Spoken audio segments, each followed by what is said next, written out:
morning everyone, I am Tanya Demna. Today I will discuss about psychoanalysis.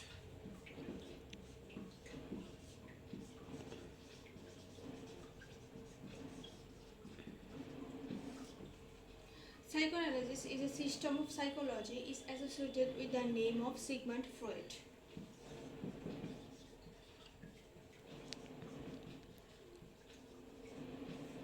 Sigmund Freud, a neurologist who studies the study of human behavior through the analysis of unconscious mental process by using the method of free association and dream analysis. Adler, Jung, Hartmann, Erikson, and Freud are some important personalities who contributed to this school.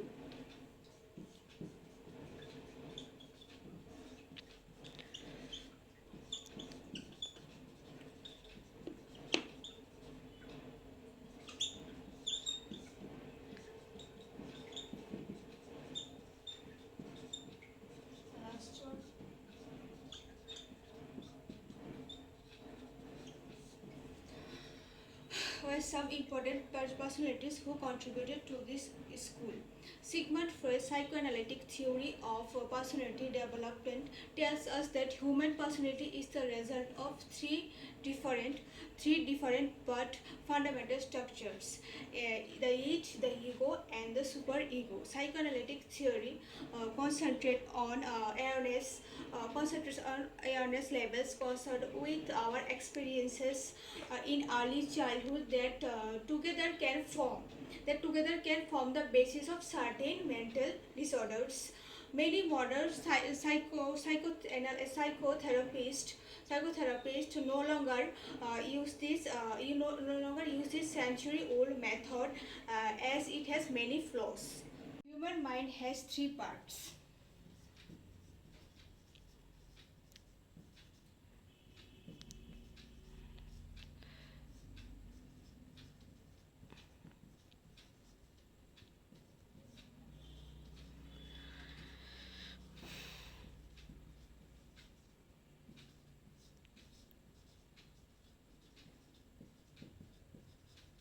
Your mind has three parts: conscious, subconscious, and unconscious.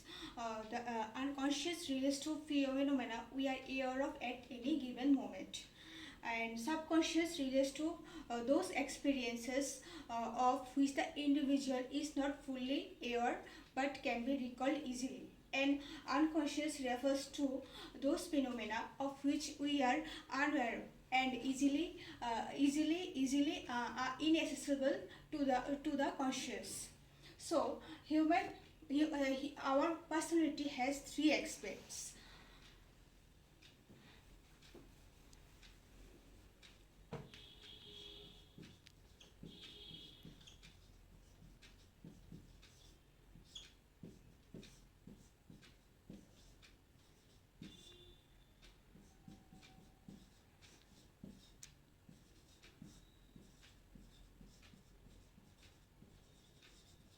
Our personality has three aspects: id, ego, and superego.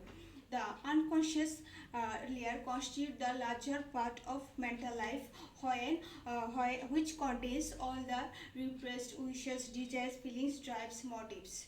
So, human behavior is greatly influenced by the force operating in the unconscious layer and hence exploration of unconscious mind is required for any meaningful study of behavior. Now we'll come to it. We'll talk about it. So, it is a group of instincts present within the unconscious level, which is considered as the selfish part of our personality. It is based on the pleasure principle, which can be understood as a demand to take care of the needs immediately.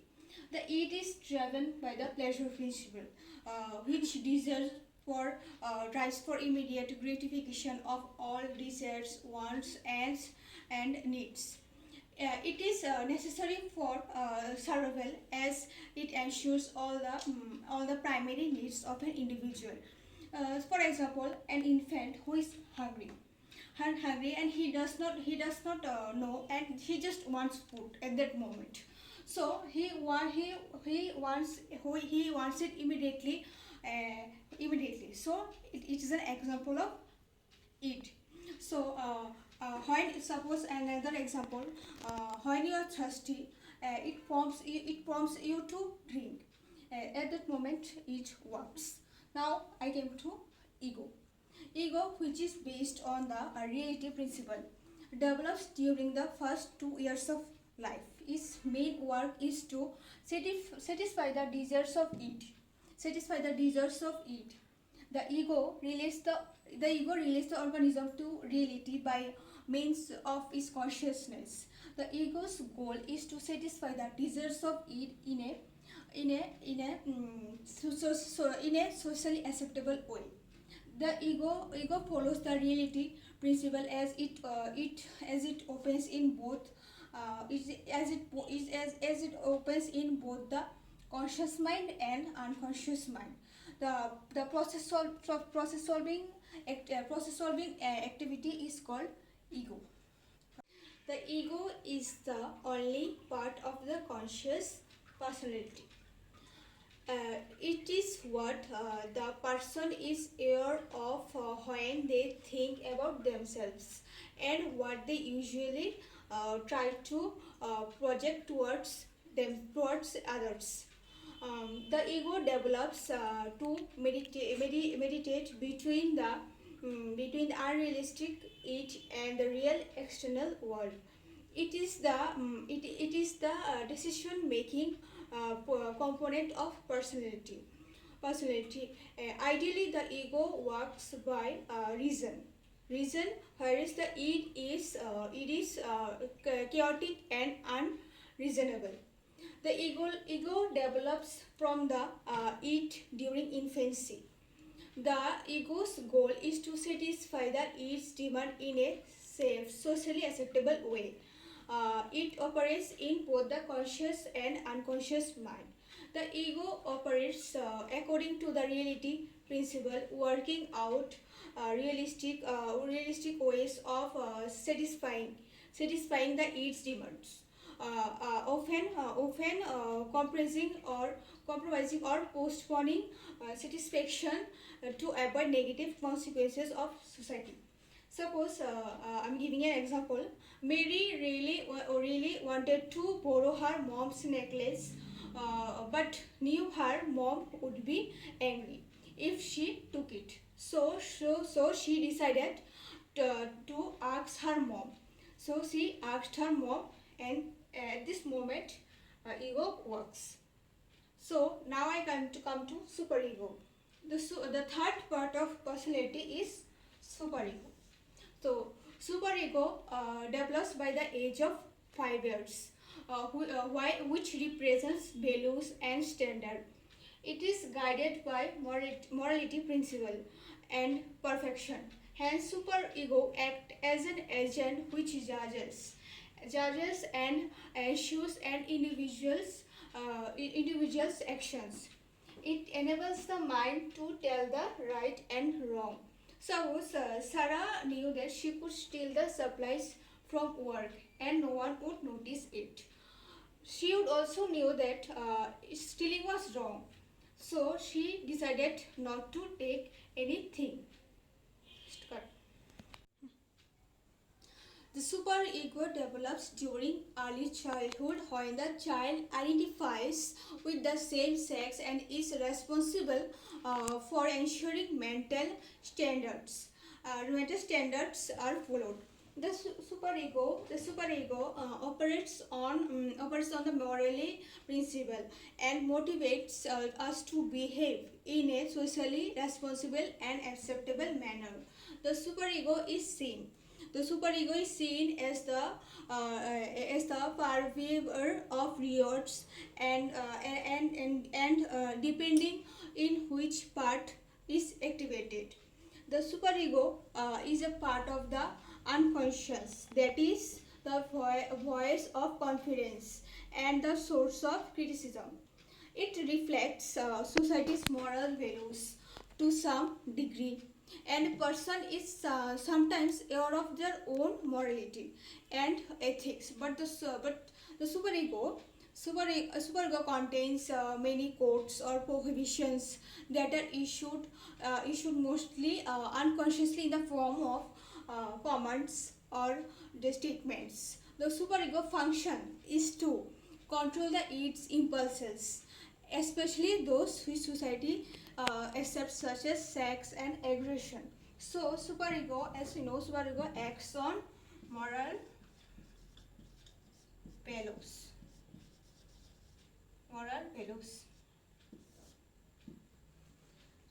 Now I will discuss about contribution of psychoanalysis to education.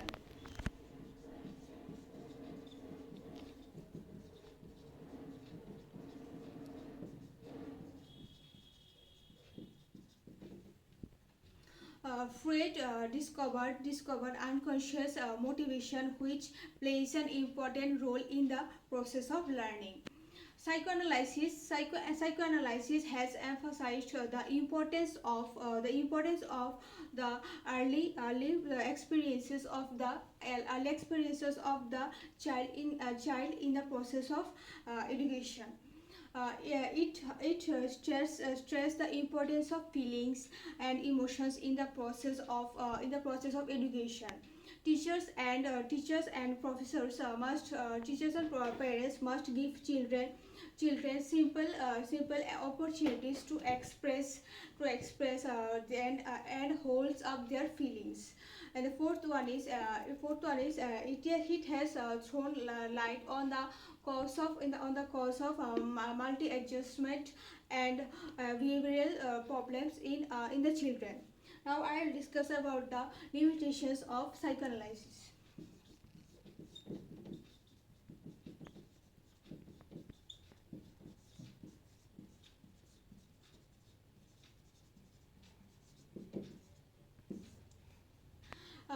Freud concepts like id, ego, and superego are hypothetical construct which lack any scientific support. Second one, psychoanalytical overemphasized sexual world and neglected social experiences to the formation of personality. And the last one is the evidence. Evidence generated in support of psychoanalytic approach is based on case study, and a case study on a small sample of neurotic middle class women. So the case study adopted by Freud is non-scientific, and as it cannot be generalized to other people and settings. The last one, psychoanalysis does not permit influences about cause and effect. Thank you all, and that's about my presentation on psychoanalysis.